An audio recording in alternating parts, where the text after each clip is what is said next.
Hello friends, welcome to focus online classes. आज की video में हम बात करने वाले हैं एक बहुत ही इम्पोर्टेंट टॉपिक की, जो कि बायोलॉजी का डाइजेस्टिव सिस्टम यानी कि पाचन तंत्र। ठीक है, बायोलॉजी काफ़ी सारे एग्जाम्स में पूछी जाती है और जैसा कि आपको मालूम है, और ये जो डाइजेस्टिव सिस्टम है काफ़ी इंपॉर्टेंट टॉपिक होता है। ठीक है, तो इसके बारे में हम पढ़ेंगे और मैं आपसे यही कहना चाहूँगा कि अगर आपने अभी तक हमारे चैनल को सब्सक्राइब नहीं किया है तो उसको जल्दी से जल्दी सब्सक्राइब कर लीजिए, ताकि ऐसे ही वीडियो हम आपके लिए ज़्यादा से ज़्यादा ला सकें। ठीक है, तो चलिए शुरुआत करते हैं पढ़ने की। पहला हेडिंग है इसमें पाचन तंत्र। पाचन तंत्र यानी कि डाइजेस्टिव सिस्टम। ठीक, देखो, जो भोजन हम करते हैं, डेली भोजन करते हैं, क्यों करते हैं? क्योंकि हमें ऊर्जा की आवश्यकता होती है, एनर्जी की आवश्यकता होती है। जैसे मैं बोल रहा हूँ, चल रहा हूँ, या दौड़ते हैं लोग, या एक्सरसाइज करते हैं, तो सबको क्या होती है? एनर्जी की आवश्यकता होती है। ठीक, अब उस एनर्जी को प्राप्त करने के लिए हमें भोजन करना होता है, और जो भोजन को पचाता है वह तंत्र कहलाता है पाचन तंत्र। ठीक, और भोजन का पाचन होता है, उससे हमें कार्बोहाइड्रेट, प्रोटीन, वसा मिलते हैं, जिनसे हमें एनर्जी मिलती है और जिनसे हम दिन भर के अपने काफ़ी सारे काम कर पाते हैं, जैसे बात करना, बोलना, चलना, दौड़ना, जिम करना या पढ़ाई करना, सारे काम हम कर पाते हैं। ठीक है, तो पहला हेडिंग है पाचन तंत्र, डाइजेस्टिव सिस्टम। देखो, डाइजेस्टिव सिस्टम यानी कि पाचन तंत्र के दो भाग होते हैं। कौन कौन से?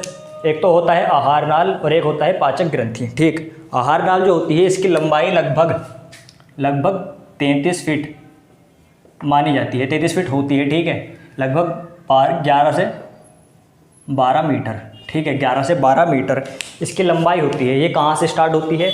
ये मुख्य गुहा से स्टार्ट होकर कहाँ तक जाती है? गुदा तक जाती है, यानी मुख्य गुहा से स्टार्ट होकर गुदा तक जाती है। ठीक है, अब इस आहार नाल में क्या होता है कि अगर हम भोजन कर लें तो केवल भोजन जाने से ही तो पाचन नहीं हो जाएगा ना, इसमें बहुत सारी एंजाइम चाहिए होंगे जो पाचन करने में मदद करेंगे। ठीक है, तो वो एंजाइम हमें कहाँ से मिलते हैं? वो एंजाइम हमें मिलते हैं पाचक ग्रंथियों से। ठीक, तो दो पार्ट होते हैं, एक आहार नाल और दूसरा होती है पाचक ग्रंथियाँ। देखो, आहार नाल मुख्य गुहा से शुरू होकर गुदा तक जाती है, और इसके जो भाग होते हैं कई सारे भाग होते हैं, जैसे मुख्य गुहा होती है, ग्रास नली होती है, फिर उसके बाद स्टोमक यानी कि हमारा अमाशय आता है, उसके बाद छोटी आंत आती है, बड़ी आंत आती है, उसके बाद मलाशय और गुदा आती है। ठीक है, तो पहला भाग है इसका मुख्य गुहा। मुख्य गुहा है जिसको इंग्लिश में बकल कैविटी भी कहते हैं। क्या कहते हैं? बकल कैविटी या माउथ कैविटी या ओरल कैविटी भी इसको कहते हैं। क्या कहते हैं? Oral cavity. ठीक है, इसमें क्या होता है? इसमें पाचन क्रिया शुरू हो जाती है। पाचन क्रिया शुरू हो जाती है और यहाँ पर आंशिक रूप से पाचन होना शुरू हो जाता है। ठीक, जब हम भोजन खाना शुरू करते हैं तो हमारे मुंह से ही पाचन होना उसका शुरू हो जाता है। देखो, स्टार्च का पाचन होता है, स्टार्च यानी मांड का पाचन यहाँ से होना शुरू हो जाता है, और ये क्या होता है? आंशिक रूप से पाचन होता है। यहाँ पर स्टार्च का पाचन होना शुरू हो जाता है, और स्टार्च आपको बता दूँ एक तरीके की कार्बोहाइड्रेट है। क्या है? कार्बोहाइड्रेट। ठीक है, कार्बोहाइड्रेट क्या होते हैं उनके बारे में हम आगे पढ़ेंगे जब हम पोषण के बारे में पढ़ेंगे। ठीक है, अब स्टार्च का पाचन होता कैसे? 3 जोड़ी ग्रंथि पाई जाती हैं। कितनी ग्रंथि पाई जाती हैं? 3 जोड़ी ग्रंथि पाई जाती हैं हमारे मुख्य गुहा में। कौन कौन सी ग्रंथि होती हैं? देखो, ग्रंथि होती है, पहली जोड़ी ग्रंथि होती है पैरोटिड ग्रंथि। पहली जोड़ी ग्रंथि होती है पैरोटिड ग्रंथि, जो कि कानों के नीचे पाई जाती है। जो कान होते हैं ना, इनके नीचे पाई जाती है पैरोटिड ग्रंथि। और दूसरी ग्रंथि होती है सबलिंगुअल ग्रंथि। ठीक, जो जीभ की साइडों पर पाई जाती है। तीसरी ग्रंथि होती है सब मैक्सिलरी ग्रंथि, जो कि जबड़े में होती है हमारी। ठीक है, और इन तीनों जोड़ी ग्रंथियों से 2 प्रकार के एंजाइम निकलते हैं। कितने एंजाइम निकलते हैं? 2 प्रकार के एंजाइम निकलते हैं। कौन कौन से एंजाइम निकलते हैं देखते हैं। पहला एंजाइम होता है इसमें टाइलिन। ठीक है, टाइलिन क्या करता है? स्टार्च को माल्टोज शर्करा में बदल देता है। टाइलिन स्टार्च को माल्टोज शर्करा में बदल देता है। ठीक, हमने बात करी थी ना यहाँ पे अभी कि स्टार्च का पाचन होता है, तो वो कौन करता है? टाइलिन। ठीक है, अच्छा, एंजाइम निकलते कहाँ से हैं? देखो, जो हमारी तीनों ग्रंथि होती हैं इनसे लार निकलती है। क्या निकलती है? लार। जैसे लार बोलते हैं आप लोग, लार भी बोलते हैं, राल भी बोलते हैं। ठीक है, इसमें होता है 99% जल। 99% तो होता है इसमें जल, और 1% होते हैं इसमें एंजाइम। 1% होते हैं एंजाइम। और एंजाइम कौन कौन से होते हैं? टाइलिन और लाइसोजाइम। ठीक है, टाइलिन का काम क्या होता है? माल्टोज यानी कि स्टार्च को, मांड को माल्टोज शर्करा में परिवर्तित करना। और दूसरा लाइसोजाइम जो होता है उसका काम होता है हानिकारक जीवाणुओं को नष्ट करना। क्या काम होता है उसका? हानिकारक जीवाणुओं को नष्ट करना। ठीक है, इसके बाद ग्रासनली होती है। इसके बाद होती है ग्रासनली। ठीक है, और ग्रासनली का काम क्या होता है कि जो मुख्य गुहा है उसको अमाशय के साथ जोड़ना ग्रासनली का काम होता है। इसमें पाचन नहीं होता, सिर्फ मुख्य गुहा को अग्नाशय से जोड़ती है। ठीक। इसके बाद आता है अमाशय। अमाशय में क्या होता है, अमाशय जो हमारा पेट होता है इसमें खाना पहुंचता है और लगभग 4 घंटे रुकता है वहाँ पे, ठीक है। अब उसमें 4 घंटे में जो पेट की ग्रंथि है, जठर ग्रंथि या जिसको पाइलोरी ग्रंथि भी बोलते हैं, पाइलोरिक ग्रंथि भी बोलते हैं, उससे जठर रस निकलता है। उससे क्या निकलता है, जठर रस निकलता है, ठीक। जठर रस में से 2 प्रकार के एंजाइम निकलते हैं मुख्यतः, कौन कौन से, पेप्सिन और रेनिन। पेप्सिन क्या होता है, प्रोटीन को पेप्टोन्स में बदल देता है। पेप्सिन प्रोटीन को पेप्टोन्स में बदल देता है, ठीक है। और रेनिन जो होता है वो दूध में उपस्थित प्रोटीन केसिन को किसमें बदल देता है, उसका पाचन करके कैल्शियम पैराकेसिनेट में बदल देता है। किस में बदल देता है, कैल्शियम पैराकेसिनेट में, ठीक है। तो 2 प्रकार के एंजाइम निकल गए, पेप्सिन एवं रेनिन। पेप्सिन प्रोटीन का पाचन करेगा और रेनिन दूध में उपस्थित प्रोटीन का पाचन करता है, ठीक। यहाँ पे भी पूर्णतः पाचन नहीं होता है। पूर्णतः पाचन हमारा कहाँ होगा, छोटी आंत में जाकर के, ठीक है। अच्छा, अमाशय में एक ऑक्जेंटिक कोशिकाएं पाई जाती हैं। कौन सी कोशिकाएं पाई जाती हैं, ऑक्जेंटिक कोशिकाएं। इन कोशिकाओं से क्या होता है, इन कोशिकाओं से हाइड्रोक्लोरिक अम्ल निकलता है। कौन सा अम्ल निकलता है, हाइड्रोक्लोरिक अम्ल, ठीक है।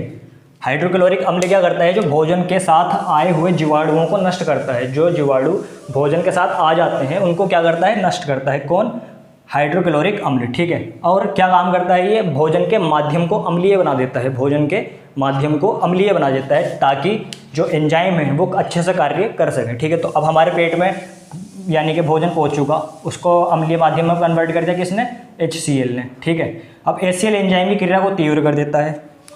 HCl एंजाइम की क्रिया को तीव्र कर देता है, यानी कि उनकी तेज क्रिया करने की जो दर होती है उसको बढ़ा देता है, जिससे क्या होता है, जल्दी जल्दी एंजाइम क्रिया करते हैं और भोजन का पाचन करते हैं, ठीक। अब उसके बाद जो भोजन होता है वो कहाँ जाता है, गृहिणी में, यानी कि पक्वाशय में, यानी कि ड्यूडेनम में, ठीक है। इसको ड्यूडेनम बोलते हैं,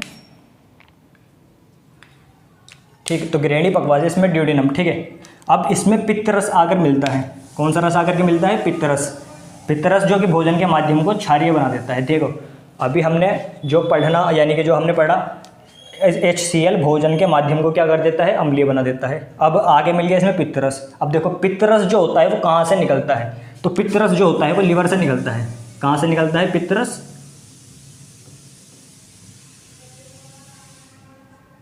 पित्त रस निकलता है लीवर से, ठीक है। और इकट्ठा कहाँ पर होता है, ये इकट्ठा होता है ये पित्ताशय में। तो कई बार लोग इस बात में भी गड़बड़ कर देते हैं, वो सोचते हैं कि पित्त रस जो है पित्ताशय से निकलता है, लेकिन ऐसा नहीं है।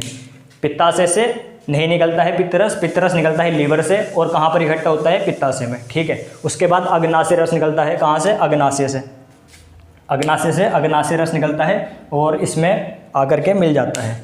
पित्त रस ने क्या करा कि भोजन के माध्यम को अम्लीय क्षारीय बना दिया। अम्लीय तो था पहले से ही, अब उसको क्षारीय बना दिया, किसने, पित्त रस ने, ठीक है। पित्त रस कहाँ से निकलता है, लीवर से।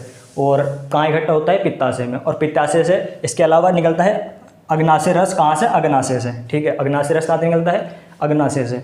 और अग्नाशय रस क्या करता है, उसमें हमारे उसमें गृहिणी में आकर के मिल जाता है। और उसमें 3 प्रकार के एंजाइम होते हैं, कौन कौन से, ट्रिप्सिन, एमाइलेज और लाइपेज। 3 प्रकार के एंजाइम होते हैं, कौन कौन से, ट्रिप्सिन, एमाइलेज और लाइपेज।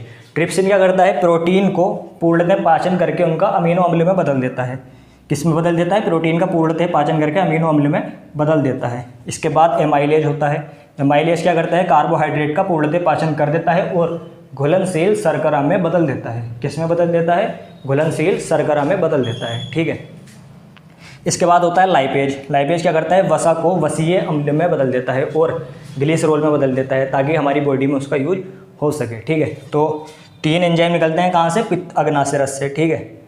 अग्नाशय रस में ट्रिप्सिन प्रोटीन को पूर्णतः पाचन करता है और अमीनो अम्ल में बदल देता है। लाइपेज वसा का पाचन करता है और वसीय अम्ल और ग्लिसरॉल में बदल देता है। और एमाइलेज जो होता है वो कार्बोहाइड्रेट का पूर्णतः पाचन करके घुलनशील शर्करा में उसको बदल देता है, ठीक है। अब यहाँ पे 2 बातें चली हैं, एक तो पित्त रस की और एक अग्नाशय रस की, ठीक। तो पित्त रस कहाँ से निकलता है, लीवर से निकलता है और पित्ताशय में इकट्ठा होता है। देखो जो लीवर है हमारे शरीर की सबसे बड़ी ग्रंथि होती है, नंबर 1 बात। पित्ताशय जो लीवर जो होती है हमारे शरीर की सबसे बड़ी ग्रंथि होती है, ठीक। लीवर के बारे में और जानकारी मैं आपको आने वाले वीडियोस में दूंगा, लेकिन इतना मैं बता दूं कि लीवर जो होती है शरीर की सबसे बड़ी ग्रंथि होती है, सबसे बड़ी ग्रंथि होती है, ठीक। और दूसरी जो अग्नाशय है ये दूसरी सबसे बड़ी ग्रंथि होती है, दूसरी सबसे बड़ी।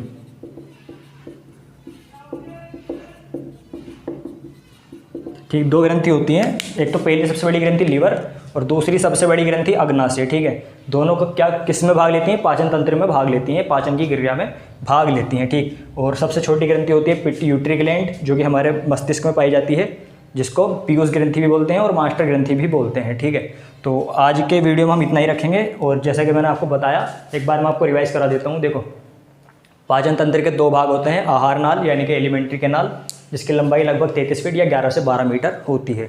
इसके अलावा पाचक ग्रंथि जो डाइजेस्टिव ग्लैंड्स कहलाती हैं, वो पाई जाती हैं हमारे पाचन तंत्र में। दो पार्ट होते हैं। अब क्या होता है, देखो, आहार नाल मुख गुहा से शुरू होकर गुदा तक जाती है। मुख गुहा, जिसे इंग्लिश में बगल कैविटी, माउथ कैविटी या ओरल कैविटी भी कहते हैं।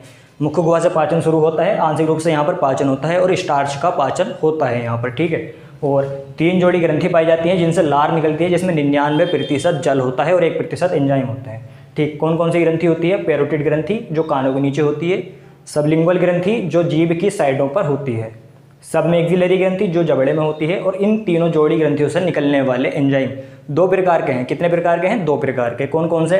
टाइलिन और लाइसोजाइम। टाइलिन क्या करता है? माल्टोज, स्टार्च को माल्टोज शर्करा में बदल देता है, जो आगे चलकर माल्टेज नामक एंजाइम के द्वारा ग्लूकोज में परिवर्तित कर दी जाती है। और दूसरा लाइसोजाइम जो होता है, वो हानिकारक जीवाणुओं को, जो भोजन के साथ हानिकारक जीवाणु आए ना, उनको नष्ट कर देता है। ठीक है, लेकिन उसके बाद भी कुछ जीवाणु हो सकता है बच करके अंदर पहुंच जाएं, तो उनको जो नष्ट करता है वो अमाशय में हाइड्रोक्लोरिक अम्ल करता है। ठीक है, ग्रास नली जो होती है मुख गुहा को अमाशय से जोड़ती है, बस इसका ये काम होता है। और इसमें किरमाणुकंचन की क्रिया होती है, जिससे खाना हमारा नीचे जाता है और इसमें पाचन नहीं होता है, ये आपको याद रखना है। उसके बाद खाना जाता है, भोजन जाता है कहाँ पर? अमाशय में। अमाशय में लगभग 3 से 4 घंटे ठहरता है। उसमें जठर ग्रंथि होती है, अमाशय में जठर ग्रंथि होती है, जिनसे जठर रस निकलता है और जिसमें 2 प्रकार के एंजाइम पाए जाते हैं, पेप्सिन और रेनिन।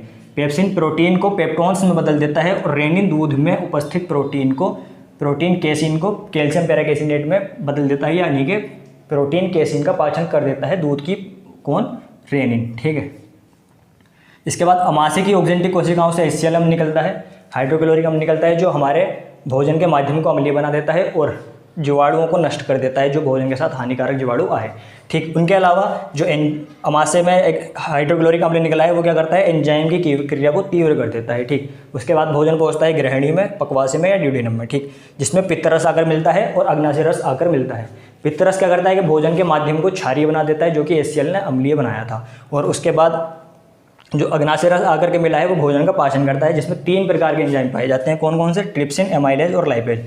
ट्रिप्सिन क्या करता है? प्रोटीन का पूर्णतः पाचन करके उनको अमीनो एसिड्स में बदल देता है, अमीनो अम्ल में बदल देता है। ठीक है, एमाइलेज जो है कार्बोहाइड्रेट का पूर्णतः पाचन करके उसको घुलनशील शर्करा में बदल देता है, शर्करा यानी कि शुगर। ठीक है, यानी कि कार्बोहाइड्रेट का सबसे आसान रूप। ठीक है, और लाइपेज क्या करता है? वसा को वसीय अम्ल और वसा ग्लिसरॉल में बदल देता है। ठीक है, तो आज के वीडियो में हम इतना ही रखेंगे, बाकी अगले वीडियो में पढ़ते हैं। चलिए, तब तक के लिए धन्यवाद। अगर आपने हमारे चैनल को अभी तक सब्सक्राइब नहीं किया है तो उसको जल्द से जल्द सब्सक्राइब कर लीजिए। धन्यवाद।